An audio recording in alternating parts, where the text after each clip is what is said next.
صحیح بخاری حدیث نمبر 5778 میں حضرت ابو ہریرہ رضی اللہ تعالی عنہ سے مروی ہے کہ جناب رسول کریم صلی اللہ علیہ وسلم نے فرمایا، جس نے پہاڑ سے اپنے آپ کو گرا کر خودکشی کر لی وہ جہنم کی آگ میں ہوگا اور اس میں ہمیشہ پڑا رہے گا، اور جس نے زہر پی کر خودکشی کر لی پس اس کا زہر اس کے ہاتھ میں ہوگا اور جہنم کی آگ میں وہ اسے اسی طرح پیتا رہے گا، اور جس نے لوہے کے کسی ہتھیار سے خودکشی کر لی تو اس کا ہتھیار اس کے ہاتھ میں ہوگا اور جہنم کی آگ میں ہمیشہ کے لیے وہ اسے اپنے پیٹ میں مارتا رہے گا۔ السلام علیکم، آپ دیکھ رہے ہیں مائی ڈیپ تھاٹس۔ وقتاً فوقتاً ہم سب اداسی، مایوسی اور بیزاری میں مبتلا ہوتے ہیں۔ عموماً یہ حالات 1 یا 2 ہفتے میں ٹھیک ہو جاتے ہیں اور ہماری زندگی کو اس سے بہت زیادہ فرق نہیں پڑتا، لیکن یہ اداسی اور مایوسی اس وقت ڈپریشن کی بیماری میں تبدیل ہو جاتی ہے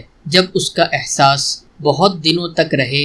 اور ختم نہ ہو، اور اس اداسی اور مایوسی کی شدت اتنی زیادہ ہو کہ روزمرہ کے معمولات متاثر ہونے لگیں، اور پھر آخرکار ایک وقت ایسا آئے کہ انسان خود کو ہی تکلیف پہنچانے لگے، اور اس کے بہت سارے ذرائع ہو سکتے ہیں، مثلا کسی دوا کا کثرت سے استعمال کرنا، اسی طرح اپنے آپ کو کاٹنا، جلانا یا سر پٹکنا، اور آخر میں اپنے آپ کو جان سے مار لینا۔ اسلام کے مطابق انسانوں کو زندگی کا تحفہ دیا گیا ہے اور انہیں خدا کی منظوری کے بغیر اپنی زندگی اور موت کے بارے میں فیصلہ کرنے کی اجازت نہیں ہے، کیونکہ وہ اس تحفے پر مکمل اختیار نہیں رکھتے، بلکہ اس کا اصل مالک تو ان کا رب ہے۔ انسان کو اللہ تعالیٰ نے جسم دنیا میں استعمال کے لیے دیا ہے، اور جسم کو اللہ رب العزت کی منشا کے خلاف جان بوجھ کر ہوش و حواس میں اذیت اور تکلیف پہنچانا اسلام نے حرام قرار دیا ہے اور سب سے بڑے گناہوں میں شمار کیا ہے، اور اس قبیح فعل پر حضور پاک صلی اللہ علیہ وسلم نے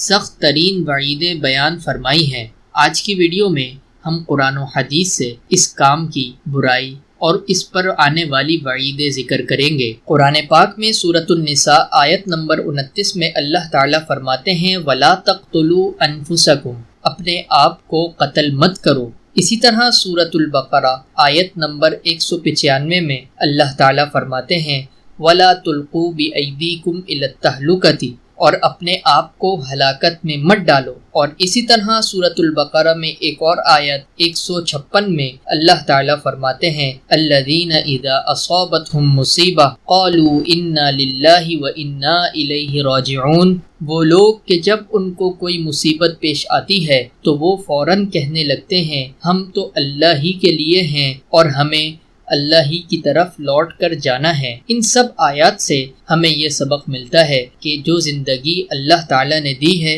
وہ ہماری اپنی نہیں ہے، وہ اللہ کی طرف سے ایک تحفہ اور انعام ہے جو ہمیں ایک دن اللہ تعالیٰ کو سپرد کرنا ہے، اور اللہ کی اجازت کے بغیر اس میں تصرف اور اس کو تکلیف اور اذیت پہنچانا اپنے ہاتھوں سے یہ اللہ تعالیٰ نے حرام قرار دیا ہے۔ اب آتے ہیں احادیث کی طرف۔ صحیح بخاری حدیث نمبر 6105 میں حضرت ثابت بن ضحاک رضی اللہ تعالی عنہ فرماتے ہیں کہ جناب رسول کریم صلی اللہ علیہ وسلم نے فرمایا، جس نے اسلام کے علاوہ کسی اور مذہب کی جھوٹ موٹ قسم کھائی، یعنی اگر میں نے فلاں کام کیا تو میں عیسائی، یا اگر میں نے فلاں کام کیا تو میں یہودی، تو وہ ایسا ہی ہے جیسا اس نے کہا، اور جس نے کسی چیز سے خودکشی کر لی تو اس کو اسی سے جہنم میں عذاب دیا جائے گا، اور مومن پر لعنت بھیجنا